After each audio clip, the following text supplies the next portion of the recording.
We put together the program of Boys Club because we found that a lot of secondary students that we were working with were needing not only to be supported in a lot of their behaviours and supports around sexuality and sexual health, but also because we found that a lot of our students were from low socioeconomic homes, were in a lot of share or group homes with carers predominantly, and they really didn't have a whole lot of people that they could ask in a lot of their questions or day-to-day issues that may arise. In creating Boys Club, we actually created a safe space where not only did the boys feel as though they were safe and they could ask taboo questions or any questions that they may have, but they actually thrived in that environment, working alongside peers that may have struggles in other conventional classroom setups, and even kind of creating a bit of a brotherhood around topics that people usually find kind of off-putting or confrontational. So I just wanted to run through some of the resources that we use to support our boys in Boys Club. What I had to keep in mind when I chose these resources is that a lot of the students had varying learning needs and abilities, so I had to find different ways to be able to support them, but also kind of keep them engaged and having a little bit of fun with them.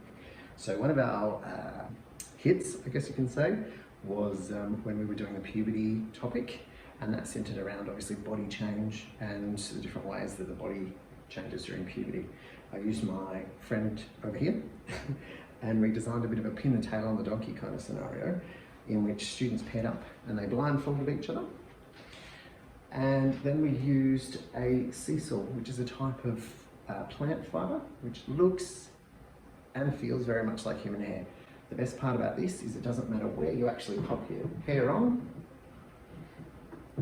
because there's no right or wrong way to label it. Another big hit with these guys was their moustaches. Obviously these are just the sticky moustaches that you can get from any kind of costume shop or cheap shop. They were used so that the student could actually see and have a bit of a look at what they looked like when they were sticking on their moustaches. So it kind of gave them a bit of a visual representation as to what kind of changes they'd see happening in their body. A few years ago I was working at Kensington Secondary School as a deputy principal there. While I was there, Blake was working as an education assistant. He had some great ideas.